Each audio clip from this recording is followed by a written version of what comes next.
Brendan Mortensen here at Ed Smith Stadium, joined by our MASN Orioles insider, Roch Kubatko. Roch, I'm finally here after about 7 flight delays yesterday, and the weather's nice, a lot nicer than Baltimore. It's a little colder, though, than it has been. It's a little breezy. It's going to drop into the 60s, and nobody wants to hear about that back home, though. Yeah, I was going to say, I'll take this over the weather in Baltimore right now. Let's start with some news that we heard today. First time we got to talk to Kyle Bradish. What were the updates there? Yeah, first time since that last start he made against the Phillies, his 8th start of the season last year, and we had not talked to him since then.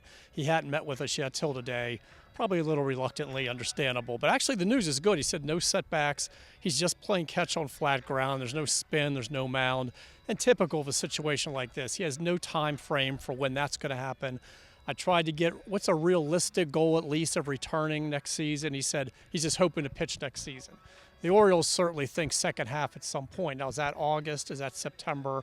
Either way, it'd be a huge addition to have him. It's almost like a trade deadline acquisition without costing you anything. But he feels really good, but we don't know when we're going to see him or if we're going to see him. The hope is at some point he'll boost them down the stretch. He was having a great season after getting that injection, but everybody was kind of on edge just waiting for that moment where maybe he'd grab the elbow and walk off the mound. He didn't do that, but when he was pulled after 5 innings and about 74 pitches against the Phillies, we thought, okay, something's wrong here, and that was the last time we've seen him pitch. Yeah, and kind of encouraging, too, that he pitched through some soreness in that elbow and still pitched really well. So a healthy Kyle Bradish, hopefully at some point in 2025, can be a really effective pitcher. On the other side of things, Adley Rutschman was kind of the story of the workouts today. 2 home runs. What'd you see from him? Yeah, and he had a double yesterday. And we're counting it. It's live BP. At least you know that those were home runs. The double are kind of like most likely gap, or is that a walk or a ball 4? Is that a strikeout? There's no umpire. There are no fielders. But he cleared the fence twice. It was against Grayson Rodriguez and Albert Suarez, who are pretty good. So he's swinging about really well. He looks like he's in great shape.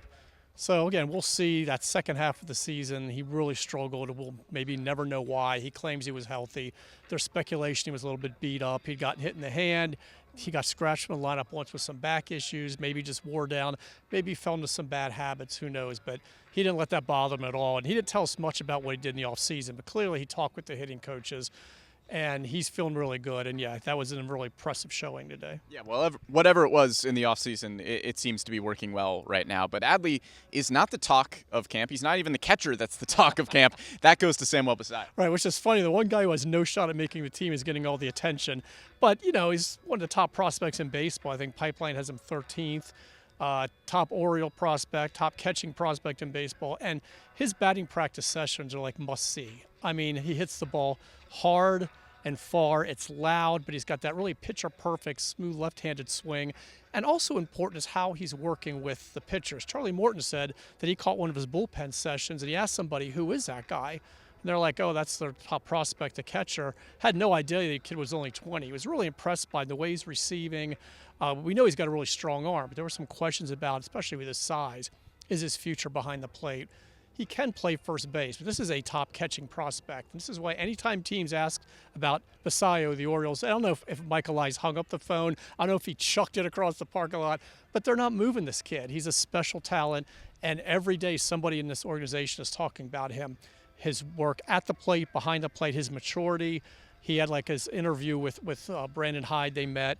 And when he walked out, he turned to Robinson Trinos and said, that was impressive. This kid is so young. He's asking all the right questions. Sherman Johnson mentioned that in Double-A when he was like, I know what this lefty pitcher's going to throw me. Johnson had him recite it, and he goes, yeah, that's it. Like he's so advanced for somebody at that age with that limited experience. So really special, and it's been fun to watch him. He will be in Triple-A, but here's a very good chance he will debut. However you make room for him. If there's got to be an injury, if you say, hey, Gary Sanchez, it's been fun, or if you wait to expand and have 3 catchers. But he's playing in the majors this year. Yeah, we're not sure if Michael Elias goes the Brian Cashman route of sending reaction gifs to other GMs that text him about trades, but if Elias does that and they ask about Samuel Basallo, it's going to be that. Samuel Basallo not going anywhere. But, Roch, appreciate the insight. We'll check in again soon. I hope I'm not going anywhere either. We'll see.